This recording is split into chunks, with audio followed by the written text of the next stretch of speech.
Hola, hoy tenemos el placer de conversar con la doctora Isabel Guerrero Ochoa, que es economista, obtenido su maestría y doctorado en Economía Aplicada con mención en Economía Ambiental y Economía de los Recursos Naturales en el Oregon State University en Estados Unidos y actualmente es docente contratada a tiempo completo en el Departamento de Economía y enseña a nivel de pregrado y posgrado. En esta entrevista vamos a profundizar acerca de dos de sus investigaciones. La primera sobre el uso de biomasa en la producción de biocombustibles, específicamente al oeste de Oregon y Washington. Y una segunda investigación acerca de la resolución de conflictos entre humanos y jaguares en Sierra Nevada de Santa Marta, Colombia. Vamos a empezar con la primera investigación, profesora, y me gustaría preguntarle qué fue lo que le inspiró a investigar acerca del uso de biomasa, específicamente en Oregon y Washington. Bueno, primero, gracias por la entrevista. ¿Qué me inspiró? Bueno, en realidad yo estaba trabajando como asistente de investigación en la maestría del profesor Darius Adams, que era del Colegio Forestales, y estaba armando una base de datos sobre la capacidad de las empresas oregonianas y de Washington y de Idaho y de Montana de la capacidad de producción forestal. Y esta base de datos luego me serviría como insumo en mi paper de maestría, donde mi asesor fue Darius Adams. Darius era parte de un proyecto súper grande en ese momento, que era el NARA, que era The Northwest Alliance, para producir biodiesel, específicamente para la industria aeronáutica, la empresa Alaska Airlines.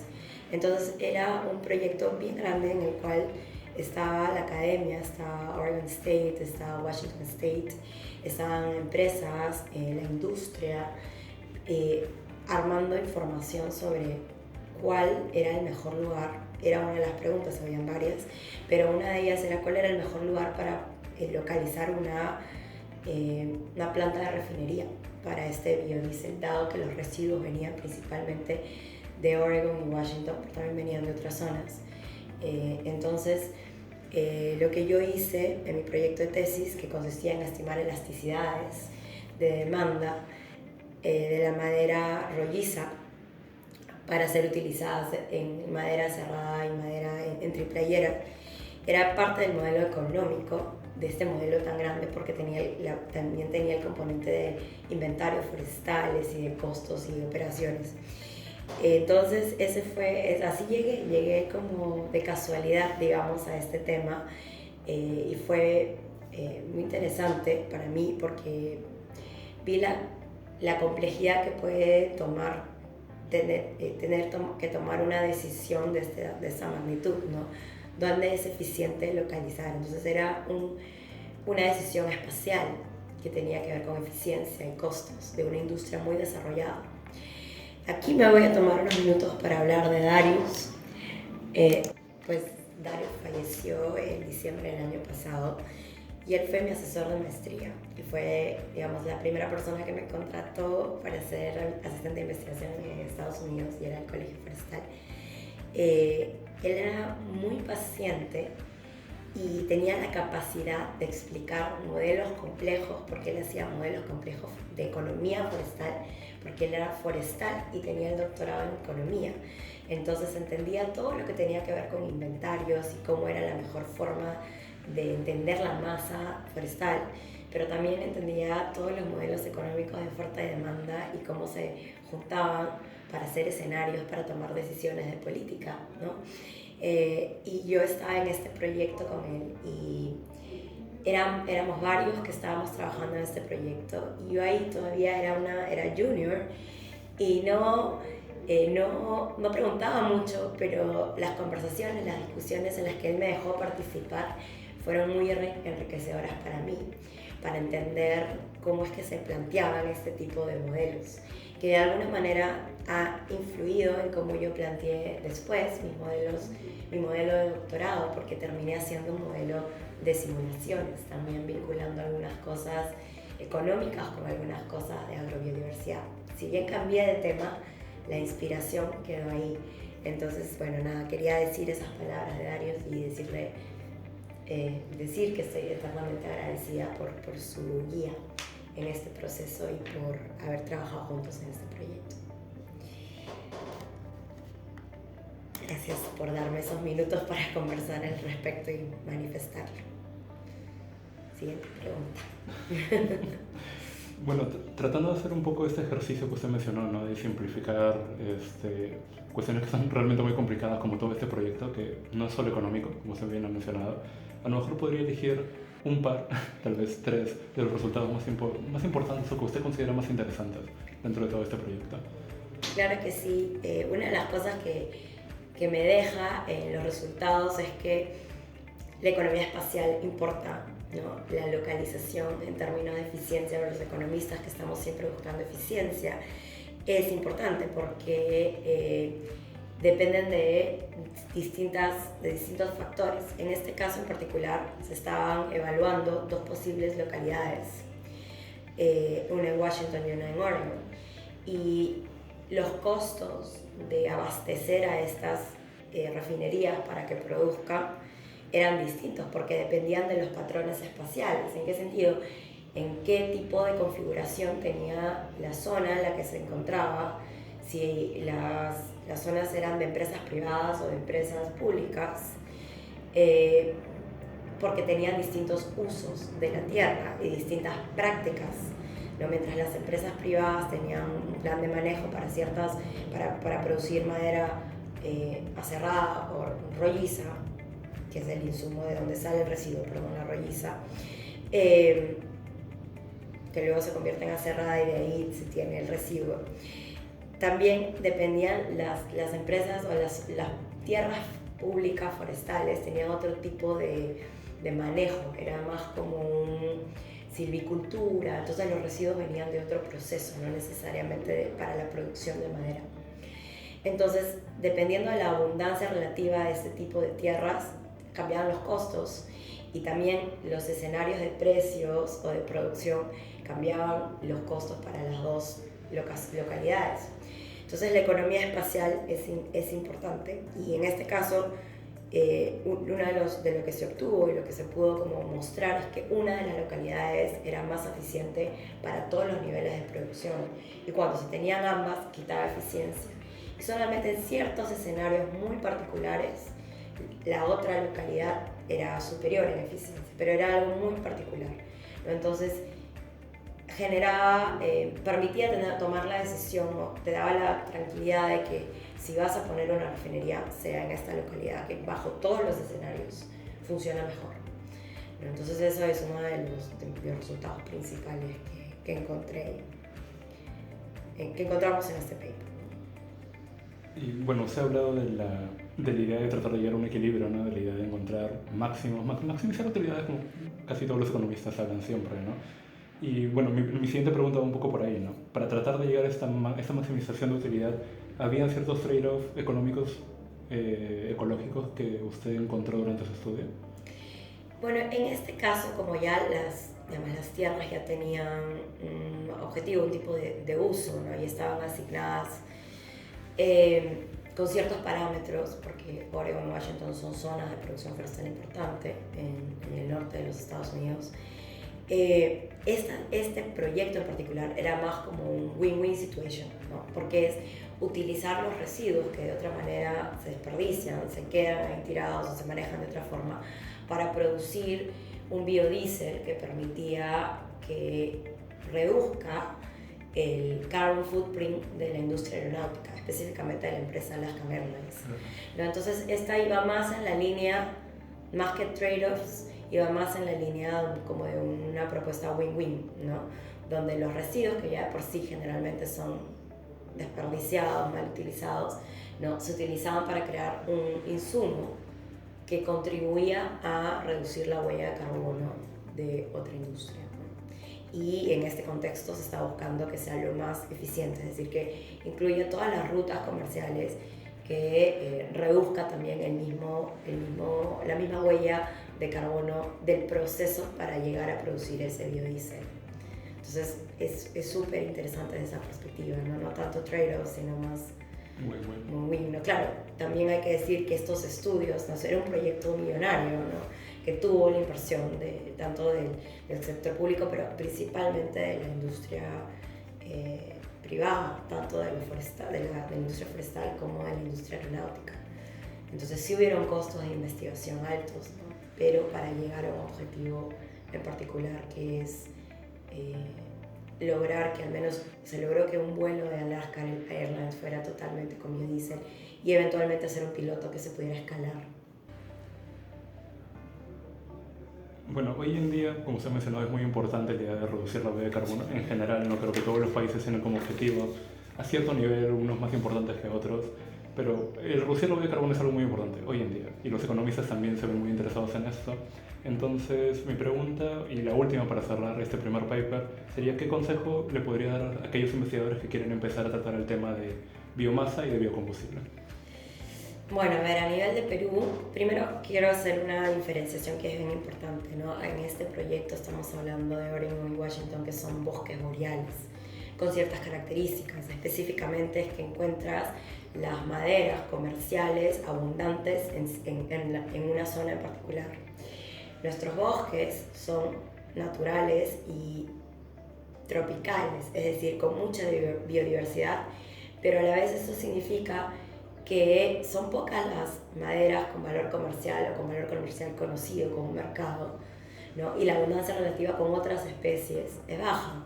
Entonces es costoso sacar madera para, en este caso, para desarrollo, para la industria maderera per se, por eso que tenemos algunos todavía problemas de sostenibilidad en la industria maderera, ¿no? Con los esquemas que hemos tenido.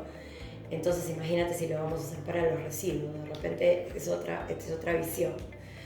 Pero lo que me queda claro de esta investigación es que fue multidisciplinaria, ¿no? Si bien la lideró el Colegio Forestal en Oregon State, el Colegio Forestal tenía no solo forestales, tenía forestales con especialidad en economía, en ingeniería operacional o industrial, computacional, o sea, la gente que entendía los modelos y los algoritmos para poder hacer estos escenarios, crearlos y resolverlos, era súper importante, ¿no? Para tener la información, los vínculos con la información era pública también sobre los inventarios forestales, tanto de las tierras privadas como de las tierras públicas. Entonces empieza de una situación bien particular, ¿no? Bien distinta. Entonces no creo que se pueda traducir directamente en cómo hacerlo aquí. Yo creo que acá es complejo, incluso toda la economía forestal está muy desarrollada para los bosques boreales y es limitado, yo diría, lo que se trabaja para los bosques naturales tropicales. Pero lo que sí es claro es que hay que trabajar en conjunto, ¿no?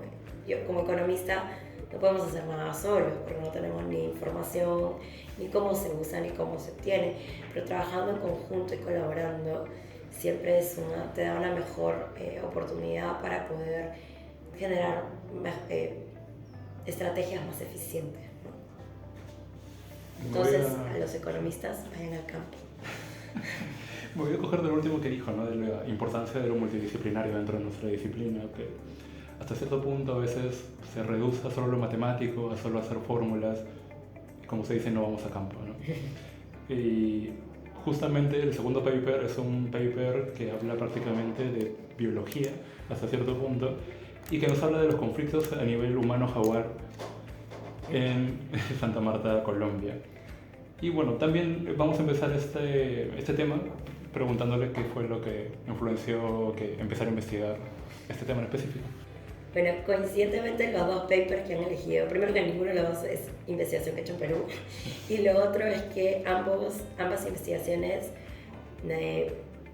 fueron como caídas del cielo. En esta oportunidad yo estaba conversando con un amigo biólogo que está haciendo su doctorado en Oregon State en el departamento de forestales y me contó sobre los proyectos que estaba haciendo en Sierra Nevada, en Santa Marta, en Colombia. Y una de las cosas bonitas de estudiar en el extranjero y de pertenecer a la Asociación de Estudiantes Latinoamericanos, en mi caso, era que teníamos esa oportunidad de compartir lo que hacíamos en la región, conocer lo que otras personas de otras profesiones estaban haciendo en la región. Y en esa conversación yo le conté también lo que a mí me interesaba, que era entender, caracterizar el comportamiento de los humanos, ¿no? Economistas tratamos de entender el comportamiento de los agentes en ciertas situaciones para definir o poder identificar cuáles son estos incentivos que se pueden generar para prácticas más sostenibles, para desarrollo sostenible, para mejorar la rentabilidad, minimizando impactos. En ese contexto es que llegamos a conversar y decidimos postular a unos pequeños fondos que buscaban explorar la certificación amigo de los animales. Entonces él ya tenía un trabajo muy grande que lo venía haciendo desde años, pero la exploración de esta certificación de alguna manera era algo distinto y necesitaban la ayuda de alguien que entendiera la parte económica, ¿no? Y entonces ahí entré yo. Y eso fue lo chévere, en verdad. Estuvimos trabajando un par de años. No llegué a ir a la Sierra de Santa Marta, que me toca, yo sé que en algún momento lo voy a hacer, pero aprendí mucho de la localidad y de sus actores, ¿no? Y bueno, dentro de esa investigación, ¿cuáles podrían ser de nuevo algún hallazgo o hallazgos que usted considere clave dentro de la relación entre jaguares y humanos? Y cómo esos hallazgos influyen en los policymakers, ¿no? Al momento de gestionar la conservación de la naturaleza, por ejemplo. Bueno, ahí vayamos por partes, porque ya nos estamos yendo como un poco a los resultados, pero creo que una de las partes que vale la pena conversar es cómo llegamos a entendernos en la parte económica y la parte ambiental, porque hablamos distintos idiomas, ¿no? Entonces eso fue todo un desafío, nos tomó unos cuantos meses llegar a entender o a escoger cuál era esa variable que nos permitiera modelar de manera conjunta las dos cosas, ¿no? Entonces, por un lado, había que modelar el conflicto, donde eran las zonas como más calientes donde había mayor probabilidad de conflicto. Y eso estaba asociado desde la parte biológica a la reducción de las presas de los carnívoros por parte de caza de los humanos, pero también por la pérdida de hábitat, tanto de las presas como de los carnívoros. También estaba alineado con la misma caza de los pobladores en las zonas que estaban cercanas a las áreas protegidas y también con malas prácticas de cómo guardar el ganado, ¿no? Las mulas, en este caso, estaban muy sueltas en zonas donde había presencia de jaguares. Entonces ahí es donde se daba el conflicto, ¿no? Y estas zonas que estaban cerca del área protegida tenían el tipo de uso que tenían eran cafetales, ¿no? Pero habían distintos tipos de sistemas productivos. Habían zonas que eran tradicionalmente cafetalera al sol, pero también había una zona que era a la sombra. Y eso también tenía un impacto sobre el tipo de café, ¿no? Y el precio del café, la forma como se producía el café, conocido como café bajo sombra, que tiene ciertos beneficios ambientales porque mantienes el dosal, no te bajas el bosque para tener la planta de café. Entonces van acompañados y había distintos tipos de sistemas productivos, distintos tipos de sombra y distintos tipos de certificación a la que habían accedido los cafetaleros en esa zona, distintos tamaños de parcelas. Entonces había que comprender cómo eran los sistemas productivos y ahí es donde hicimos el clic. En la medida que yo entendí los sistemas productivos luego de levantar el trabajo, hacer el trabajo de campo, ¿no? Y ellos que entendieran cómo era que esta sombra estaba alineada con el hábitat que permitía reducir o aumentar los conflictos, encontramos la variable, ¿no? Que era tipos de sombra, ciertos tipos de sombra que estaban. Por mi lado me daba información sobre el sistema productivo y para el lado de los biólogos le daba información sobre el tipo de hábitat. Entonces hacer ese clic nos demoró, no fue fácil, eso fue una parte del aprendizaje. Entonces digamos que es uno de los resultados que tenemos de esto, ¿no? Que es cierto, nos falta todavía, si bien tenemos los reportes del proyecto, nos falta publicar el paper, el próximo año está en la mira.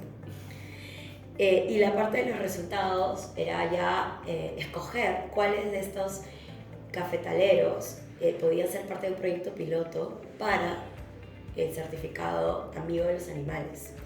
Y en esta línea había distintas cosas. Había que desarrollar el certificado porque no existía. Había amigo de los animales en África para ciertos animales, no sé, como el elefante, etc.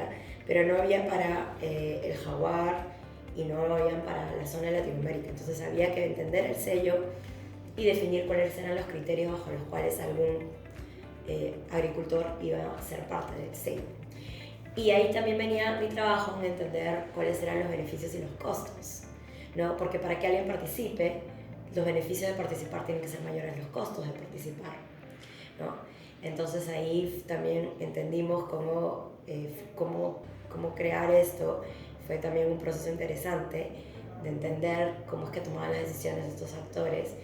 Y claro, el beneficio venía por un lado por el premium, pero las prácticas que asociadas, por el premium en el precio que podían obtener, pero las prácticas asociadas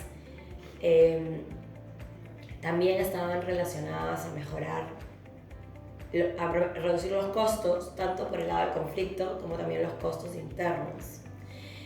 Y entonces logramos, y ahí creo que nos vamos adelantando también, ya no solamente el resultado, sino cuáles eran estas parcelas que deberían incluirse en el piloto, ¿no? Que era parte del proceso de decisión.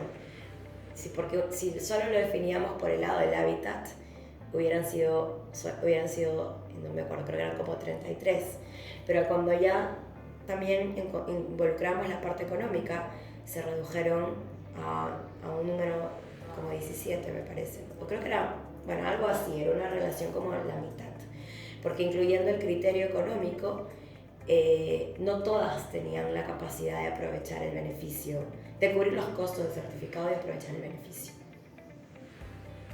Bueno, creo que he respondido las dos preguntas que seguían, así que vamos a saltar un par de preguntas y preguntarle un poco lo mismo que le pregunté con el paper anterior, ¿no? ¿Cómo ha influido esa investigación en la visión que tiene, especialmente en el tema, ¿no? Que es este conflicto humano-naturaleza, conflicto de parte económica versus parte de conservación, ¿no? Que puede ser dos objetivos que se tienen a veces en el gobierno al mismo tiempo y que a veces no se logra un equilibrio, ¿no? Hablando en términos económicos. Sí, es complejo, ¿no? Porque como entendemos a veces el desarrollo está asociado netamente con el componente económico y monetario, pero desarrollo y bienestar específicamente tienen que ver con más cosas y está asociado con los servicios ecosistémicos que nos brindan los ecosistemas. La biodiversidad, mi tema de investigación, que ya vendrá para otra entrevista, sí, pues, la agrobiodiversidad andina. Entonces, ¿cómo compatibilizamos? Pero también viene parte de entender, ya se han hecho esfuerzos, pero todavía yo creo que en muchos casos seguimos lejanos a entender y a conocer estos servicios ecosistémicos, ¿no? Entender el ecosistema como tal. Y por eso creemos que compiten. O sea, sí, hay ciertos trade-offs en ciertas situaciones, pero también es posible diseñar estrategias en las cuales se complementan, ¿no? En las que ambos avanzan de manera positiva para el humano y el humano en su ambiente. Entonces es también parte de esto, de comprender, de ver un poco más allá de los soles por hectárea como único indicador de bienestar, ¿no? De desarrollo. Entonces ahí todavía estamos, yo creo, lejanos, ¿no? Y es irónico porque en un país con tanta biodiversidad deberíamos ser capaces de entenderlo mejor, pero también, claro, por el otro lado, con tanta pobreza, nos enfocamos en ciertos indicadores solamente. Y es parte de nuestra responsabilidad entender más allá de esos 2-3 indicadores que implican soles por hectárea, ¿no? Soles por unidad, soles por kilo. Y creo que tiene mucho que ver con el conocer a nuestro país. Siempre cuando tenía mis estudiantes de introducción a la micro en la Universidad del Pacífico, preguntaban, ¿no?, cuántos departamentos conocían, y pues la mayoría había estado en Máncora, en Cusco. Y ahí paras de contar, son 24 departamentos y acá, y creo que eso es relevante para entender el país, ¿no? Conocerlo, hay que conocer nuestro país y las realidades distintas que viven los distintos peruanos y peruanas. Bueno, estamos entonces, la sociedad peruana está muy lejos de encontrar este equilibrio, ¿no?, entre la parte económica y la parte de conservación del medio ambiente, y tal vez retándole un poco, ¿no?, a tratar de responder cuáles podrían ser los siguientes pasos, ¿no?, hacia dónde podríamos dirigir nuestros esfuerzos para llegar a entender, como usted dice, por completo nuestra relación medio ambiente y parte económica. Hay muchos esfuerzos, yo creo, en general. para entenderlos. Lo que pasa es que no conversamos con las otras ciencias a veces, ¿no? El entendimiento hidrológico, el entendimiento biofísico, el entendimiento de los ecosistemas, de la producción de beneficios, de provisión de nutrientes, de todos estos procesos que se dan. Entonces, sí, tiene que haber un esfuerzo nuestro de entenderlos y de conversar con otras especialidades para poder diseñar estrategias que sean eficientes, porque una de las cosas que creo que es importante para los peruanos, y bueno, y sobre todo para los limeños, es conocer el Perú. Y me refiero a no solamente Cusco y Máncora, ¿no? Siento que pasa por eso, si conocemos el Perú, la realidad de los distintos peruanos, conocemos la biodiversidad, entendemos mejor el valor de la misma y tenemos una mejor visión de hacia dónde tienen que ir nuestros esfuerzos, hacia dónde tienen que ir dirigidas las estrategias, y también nos permite ser más creativos en cómo diseñamos instrumentos de gestión y de política, ¿no? Entonces creo que hay que partir por ahí. Es un punto de inicio, no digo que sea el ideal, el mejor, el más eficiente, no, pero creo que es un buen punto de inicio, ¿no? O sea, yo cuando empecé a conocer el país, y fue gracias a que yo decidí entrar en el medio de recursos naturales y medio ambiente, trabajar en una ONG, y me empezaron a mandar a la selva y a viajar por bote y a recorrer carreteras, e irme hasta el bosque, llegar a una comunidad nativa y hablar con una federación de indígenas, es cuando empiezas a entender medios de vida distintos, cómo se relacionan con la naturaleza, las necesidades, y también te permite ponerte más creativo, más crítico por algún lado de los limeños de repente, pero también más creativo para soluciones, ¿no? Entonces, creo que eso a mis alumnos, porque esto es para la Asociación de Estudiantes de Economía, les diría que hay que empezar por eso, conocer, salir de nuestro comfort zone, ¿no? Y conocerlo. No es por nada, ¿no? Pero en este proceso tengo que estar agradecida, conozco 23 de los 4 departamentos del Perú, ¿no? Entonces, de alguna manera tengo un buen entendimiento. No quiero decir que es el mejor, porque no es que he vivido fuera de, pero al menos he pasado un tiempo, y me refiero más allá del turista, no solamente como turista, sino trabajando con personas, hablando con ellas y de sus necesidades. Entonces, creo que eso nos permite también entender otras ciencias, ¿no? Cómo lo ven, cómo lo valoran, porque las otras ciencias naturales, ¿no? Biofísicas, tienen un mayor entendimiento del sistema, y nosotros vivimos, nos desarrollamos en sistemas que tienen ambos componentes, social y ecológico, ¿no? Socioecológicos, en paisajes que tienen distintos tipos de uso de tierra, y entonces con distintos valores que van más allá de lo monetario, más allá de soles por hectárea, soles por kilo, ¿no? Sino entendiendo de dónde viene nuestro bienestar, qué nos hace sentirnos bien, qué permite que se den los procesos que nos ayudan a tener la comida, la diversidad de comida, los nutrientes, etc. Entonces va un poco por ahí, ¿no? A nivel de alumnos, les digo, lleven cursos de otras facultades, conversen con otras facultades, con alumnos de otras facultades. Cuando busquen trabajo, entren a un sitio donde tengan que interactuar con distintas visiones, de otras universidades, y viajen por el Perú, no solo como turistas, pero también busquen trabajos que les permita conocer otros lugares, ¿no? Entonces, viajen y socializan, sería un poco el resumen de... Pero sí, bueno, poco, más o menos. Sí. Desde la Asamblea de Estudiantes de Economía queremos agradecerle, doctora Guerrero, por todo en general, ¿no? Ya la tenemos acá más de un año como profesora. Sí. Gracias por eso, gracias por compartir su experiencia en esta rama de la economía que no se ve tanto, no es tan mainstream, por decirlo de alguna manera, ¿no? Y que se hace relevante con todos los problemas medioambientales que tenemos hoy en día. Y también decir que no es solo un aporte a la academia, sino que también este tipo de investigaciones guían, o bueno, deberían guiar la formulación de políticas en el Perú y en general en cualquier país que trate de hacer este match que usted así, que estaba mencionando, ¿no? Entre medio ambiente y economía. Gracias a ustedes por hacerme estas preguntas y por hacerme recordar estas investigaciones que fueron muy especiales para mí y bueno, que alguna de ellas sí la pienso retomar. Y espero que la próxima me pregunten por mis investigaciones más actuales. Para la siguiente entrevista. Con gusto responderé. Bueno, gracias. Gracias. Nos vemos. Chao.